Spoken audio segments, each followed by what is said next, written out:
দীর্ঘ লুকোচুরি খেলা শেষ হলো, অবশেষে ধরা পড়ল বাঘিনী জিনাত। রবিবার বাঁকুড়া জেলার রানীবাঁধ থানার গোপালপুর বারুনিয়া গ্রাম সংলগ্ন এলাকায় তাকে বন দপ্তর খাঁচাবন্দি করে জিনাত নামক এই বাঘিনীকে। গত 7 দিন ধরে বন দপ্তরকে নাকে দড়ি দিয়ে ঘোরাচ্ছিল এই বাঘিনী।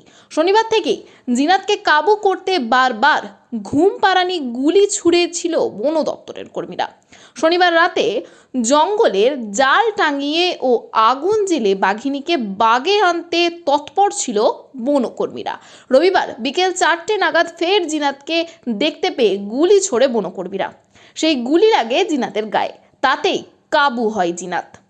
জানা গেছে, শনিবার সকালে পুরুলিয়ার জঙ্গল থেকে বাঁকুড়ার রানীবাঁধ সংলগ্ন গোসাইডিহি রামলাগোয়া জঙ্গলে আশ্রয় নেয় বাঘিনী। তার উপস্থিতি সেখানে নিশ্চিত করার পরই তৎপর হয় বন দপ্তর। তারপরই বন দপ্তর গুলি ছোড়ার সিদ্ধান্ত নেয়। তাকে গুলিও ছোড়া হয়, কিন্তু সে পুনরায় লুকিয়ে পড়ে জঙ্গলে।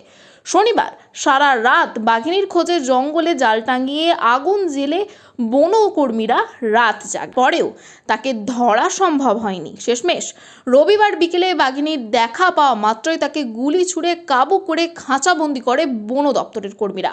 প্রসঙ্গত উল্লেখ্য যে গত 15ই নভেম্বর মহারাষ্ট্রের তাডোবা আন্ধারি ভাগ্য প্রকল্প থেকে 3 বছরের জিনাতকে উড়িষ্যার ময়ূরভঞ্জ জেলার শিমলিপাল ব্যাঘ্র প্রকল্পে আনা হয়। অনেক দিনের ঘেরা টোপে রেখে পর্যবেক্ষণের পর রেডিও কলার গলায় পরিয়ে তাকে 24শে নভেম্বর তাকে শিমলিপাল ব্যাঘ্র প্রকল্পর জঙ্গলে ছেড়ে দেওয়া হয়েছিল।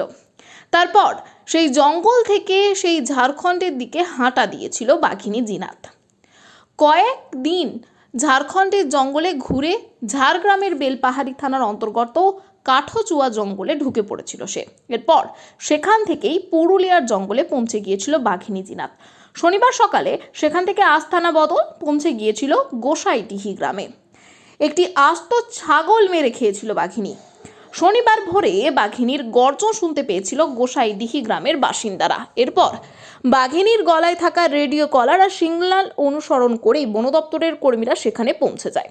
এরপর বন দপ্তর জানতে পেরেছিল যে ওই গ্রামের অদূরেই মুকুটমণিপুর জলাধারা লাগোয়া ছোট্ট একটি জঙ্গলে আশ্রয় নিয়েছে বাঘিনী। গোটা জঙ্গল ঘিরে ফেলা হয় লাইলন দড়ি দিয়ে। গ্রামবাসীদের ওপর বাঘিনীর হামলা ঠেকাতে রাস্তা ও জাল দিয়ে ঘিরে ফেলা হয়েছিল। জঙ্গলে একাধিক খাঁচা পাতা, পাশাপাশি 2টি মহিষকে টোপ দিয়ে রাখা হয়েছিল। গত কয়েকদিন ধরেই এই রাজ্যের জঙ্গল থেকে অন্য রাজ্যের জঙ্গলে আস্তানা বারে বারে বদলে নাকে দড়ি দিয়ে বন দপ্তরকে ঘোরানোর পর অবশেষে ঘুম পাড়ানি গুলিতেই কাবু বাঘিনী জিনাত। এই বিষয়ে দেখুন বিস্তারিত 24 আওয়ার্স আরামবাগের রিপোর্ট। সন্তানের পরে মন বসছে না, প্রচুর পরিশ্রম করেও আপনি আশানুরূপ পারিশ্রমিক পাচ্ছেন না, যার ফলে আর্থিক সংকট আপনার জীবনে দুঃখ এবং চাপের ছায়া ফেলেছে। দিনার ভারে জর্জরিত স্বামী স্ত্রীর মধ্যে প্রতিনিয়ত ভুল বোঝাবুঝি বেড়েই চলেছে। নতুন বাড়ি কিনেছেন, কিন্তু সেই স্বপ্নের বাড়িটা যেন আরো দুর্ভোগ নিয়ে এসছে আপনার জীবনে। আপনি ভাবছেন সস্তায় পাওয়া বাড়িটা নেওয়াটাই কি সঠিক সিদ্ধান্ত ছিল? এমনই সব দ্বিধাদ্বন্দ্ব এবং জীবনের কঠিন মুহূর্তে আপনাকে সঠিক পথে পরিচালিত করবেন আন্তর্জাতিক খ্যাতিসম্পন্ন স্বর্ণপদক ও স্বর্ণ মুকুটপ্রাপ্ত ডক্টর অজয় শাস্ত্রী।